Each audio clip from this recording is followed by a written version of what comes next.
Welcome to Project Pack number 10, Day 3. My name is Rick. Hi, I'm Maria, and I can't wait to see what Rick has done here. So we're going to move to spread L3, and on this spread, You see Bijou? there's Bijou, and I'm going to do a series of straight and curvy tangles. As only Ricky can do. And as only you can do, and as only Maria can do. Although I don't know if you can do straight tangles. Even my straight tangles are a little loopy. So paradoxically, I'm beginning spoken with a circle, but that is the only curve here in spoken. And as you could imagine, the inspiration for this tangle is from a bicycle wheel. Exactly. So, I always wondered how that thing hovered in the middle of the bicycle, and now I finally figured I never really analyzed it before. But it's tension. Yes. So we're using a takeoff from that circle, and then we aura the first stroke. Now here I'm setting up to go in the other direction, and then in a hollabaugh fashion, which is our word for drawing behind, we will put in those little spokes in the other direction. And if by chance you're just starting to watch this video for the first one in this series, we've got a nice introductory video that we encourage you to watch first. And otherwise, it doesn't make any difference which order you do these in. So you can see I'm just adding spokes, or these bars that radiate out from that central circle, and until I just feel like there's enough of them. And the other thing that you can notice is that I am rotating this little booklet each time that I turn my tile. So each time I do a spoke. So my drawing hand is essentially in the same position each time. And for me, drawing lines towards me is most comfortable. It might be different for you, but the goal here is to find your comfortable place in all of this, and then just let it roll, so to speak. So there we have spoken. And we'll come back after we do all of the tangles and shade them at the end.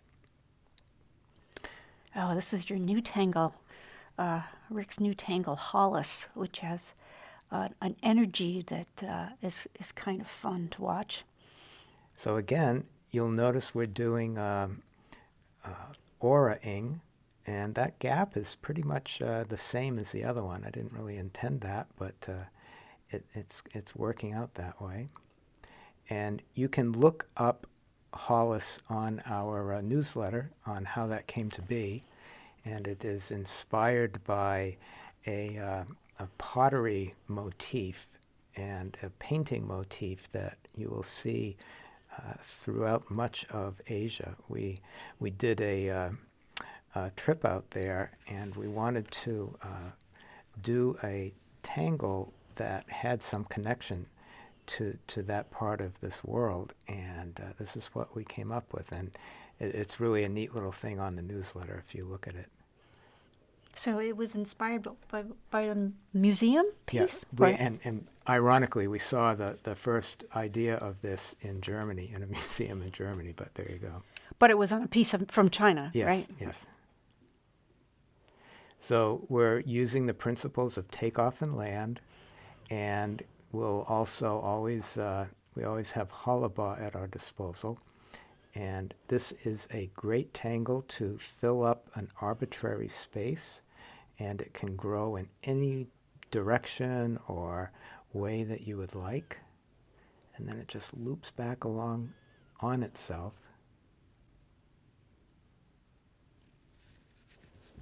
And, you know, it's one of those cool tangles that is a surprise both to the the tangler and the observer. Like, how did you do that? Because you can tie those loose ends back in to themselves. So it's sort of like an infinity tangle of where did it begin? You don't really know. And we'll just put one more. You can always add one more. And then you get to decide where it goes, and when you have all the ones that you need there. So you can see I'm taking advantage of drawing behind here quite a bit.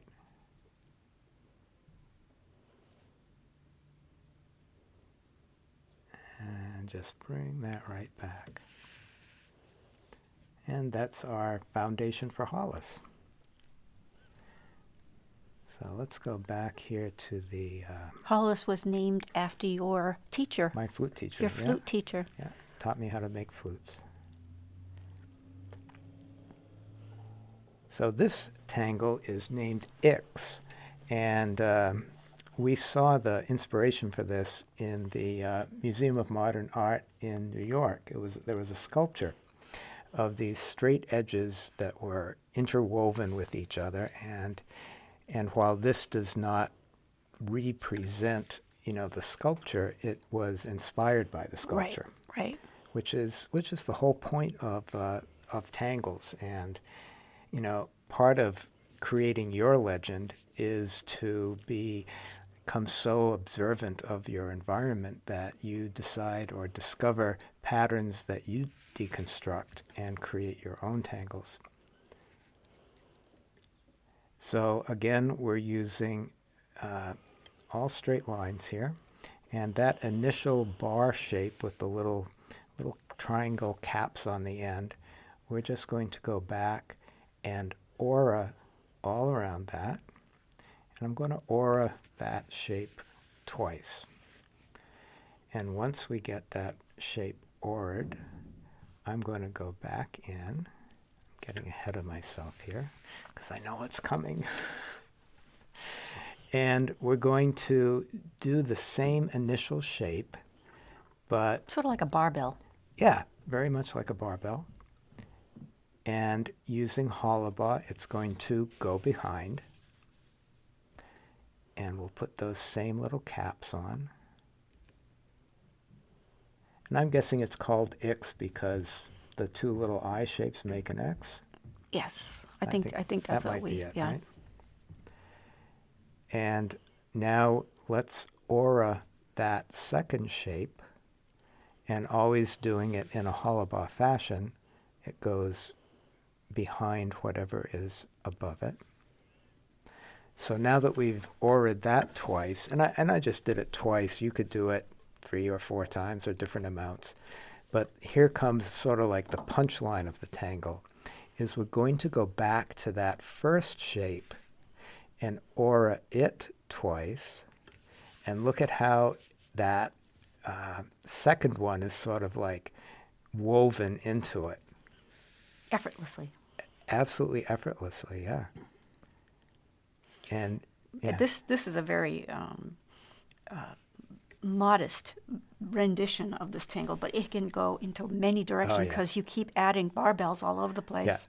Yeah. And it's really fun once you get rocking. Yeah, so you can add as many other shapes. They can also be all sorts of different sizes. But now I'm going back to that second one and auraing that twice.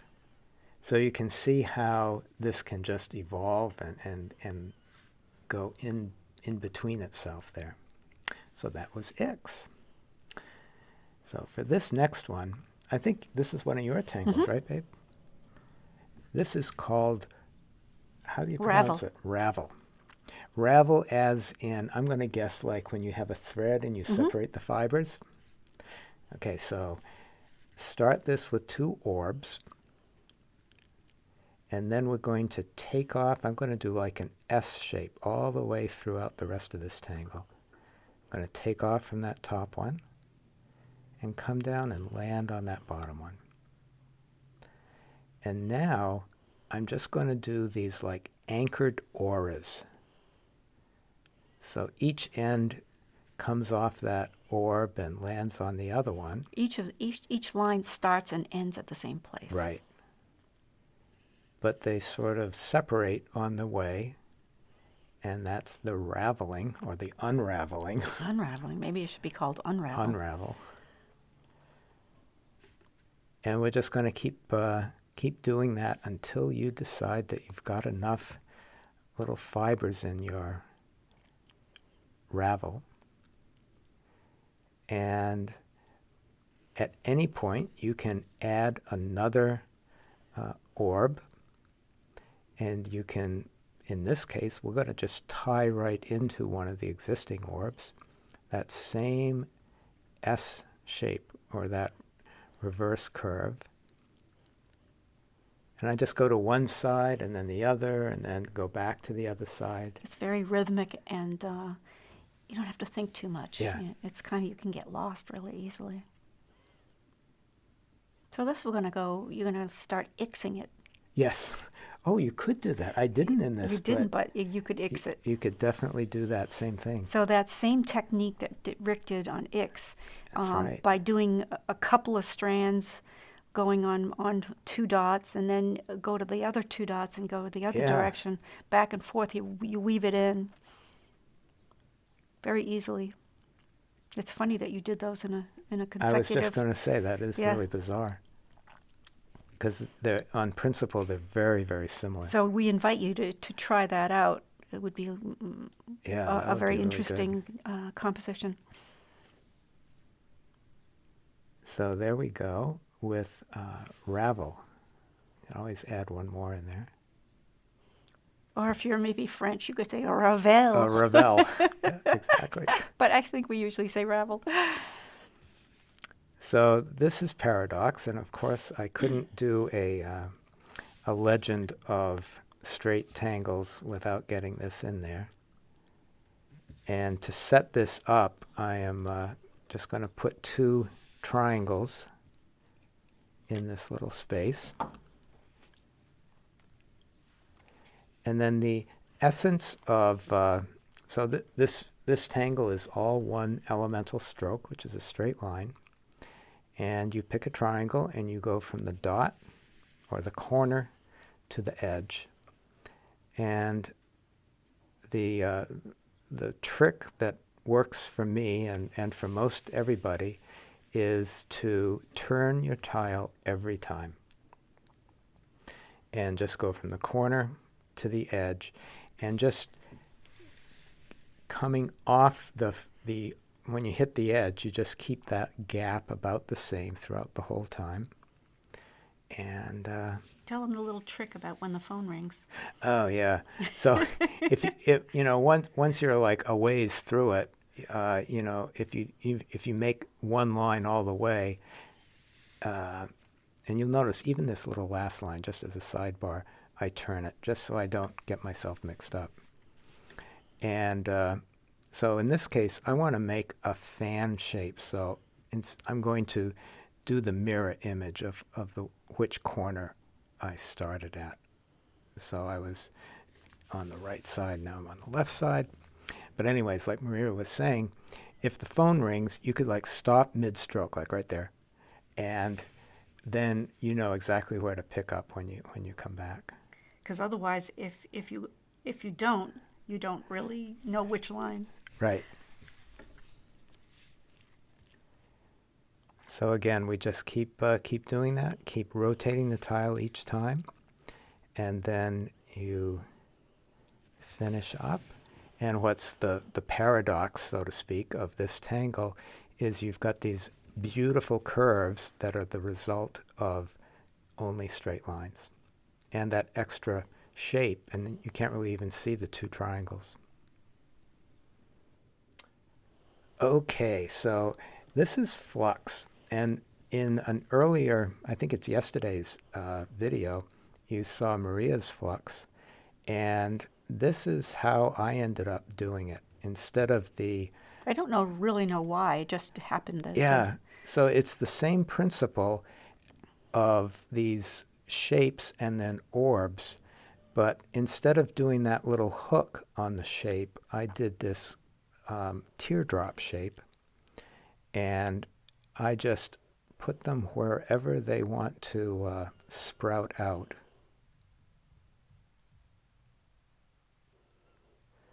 And this is a good example of how you can take the principle of a tangle and make it yours. And it's one of the reasons that we have so many people teaching in so many different ways and tangling the same tangles, because it gives the idea, I want to just point out, look at this line. I start out really light, and then I add some pressure as I go, so I get a thick and thin on there. Then we put the orbs in, and if there's a big enough space left over, you can add littler ones.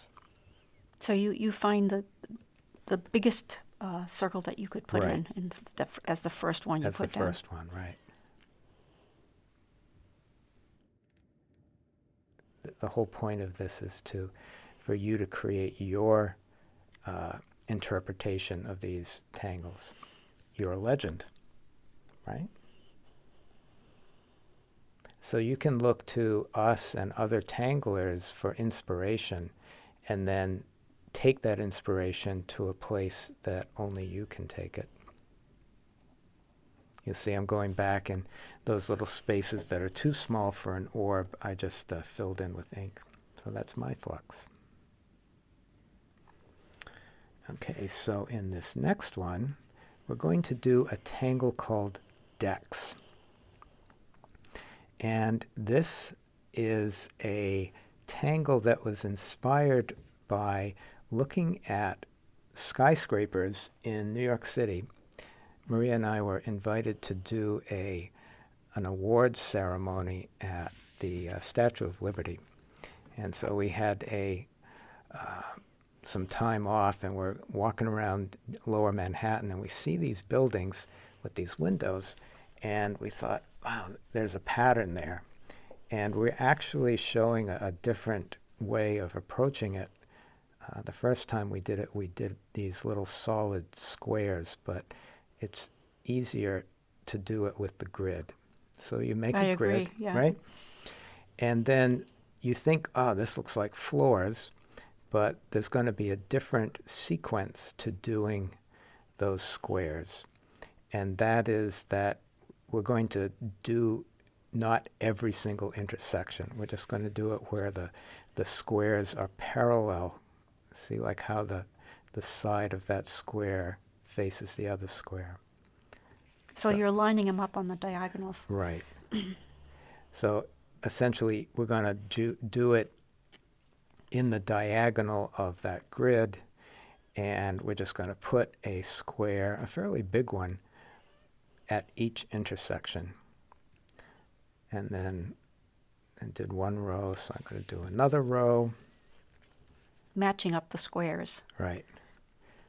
And, the name for this, decks, well, so the inspiration for this was Windows, right? And what do you use to clean windows? You use Windex. I think that's what it was. So then we just remember. dropped the win part, and we called it decks.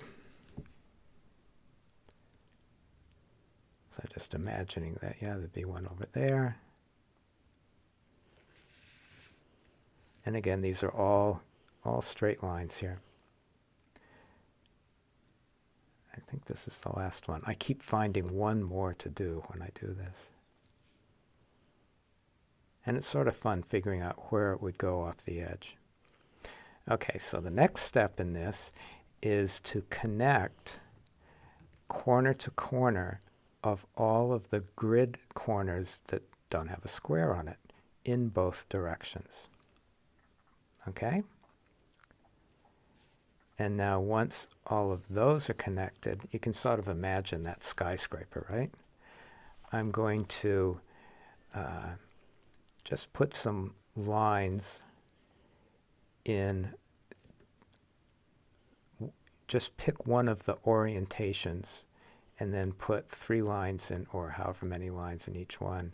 And then I did an adjacent one at right angles. So it's sort of like 2 levels of shading to the pattern because the sun was hitting it at quite an angle. And we'll come back and shade that later, but isn't that cool? Mm-hmm. That's Dex. So for our next curvy tangle, we're going to do Zentangle. And the history of this, I'll say, so this tangle is just a curve and an S-curve. And this is one Maria had been working on, and like she would cover the newspapers with a graphic one. And then we were out eating, and I was showing him to him. I was all excited, and we're sitting at a little table and having a glass of wine, and I pull out all my newspapers. I said, "Look at this! This is so exciting. We could do this. We could do that." And then we get a call from Molly. Was it? Yeah. And she says, "What are you doing?" I said, "I'm showing." We're sitting at Fang's. What was the name of the Japanese restaurant we were at? And I'm showing Rick a new tangle. She says, "Oh, you mean a Zentangle?" So, hence the name. Thanks. So that's part of the legend of that.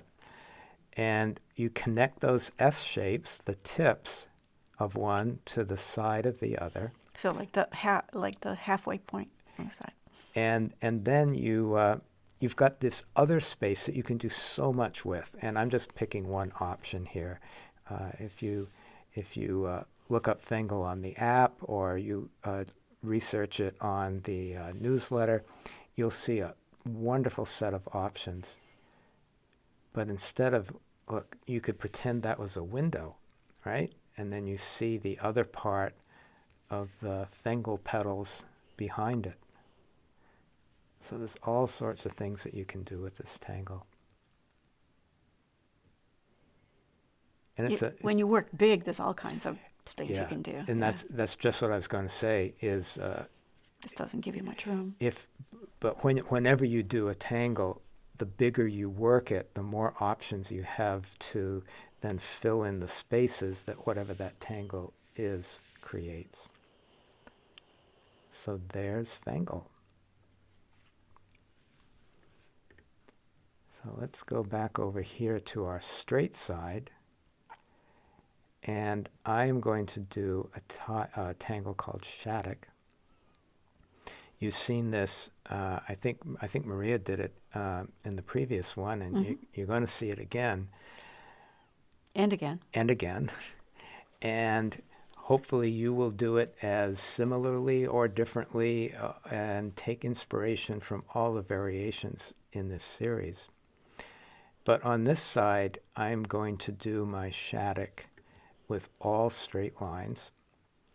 And I'm establishing 2 bands of with a little orid gap there to go back in and put my straight Shattuck in. And the way I'm doing that is sort of at a 45-degree angle. I'm just going to put these nice orid straight lines down. And I'll turn my booklet, and then at the opposite 45-degree angle or a 90-degree angle, I'm going to do the same thing. And just keep going back and forth.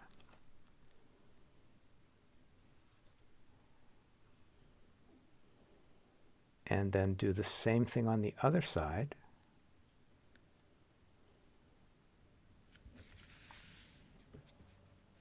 And you can see that nice over and under developing. I hadn't planned it, but it's neat to see how it looks like it's transitioning from one side to the other. So there's straight Shattuck. Mm-hmm. It actually is almost a completely different tangle. Right.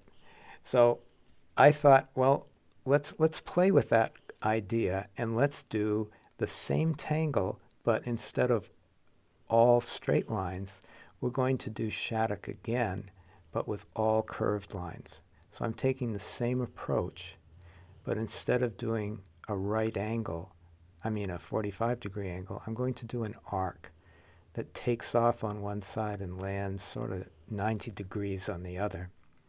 And then again, aura that to the end.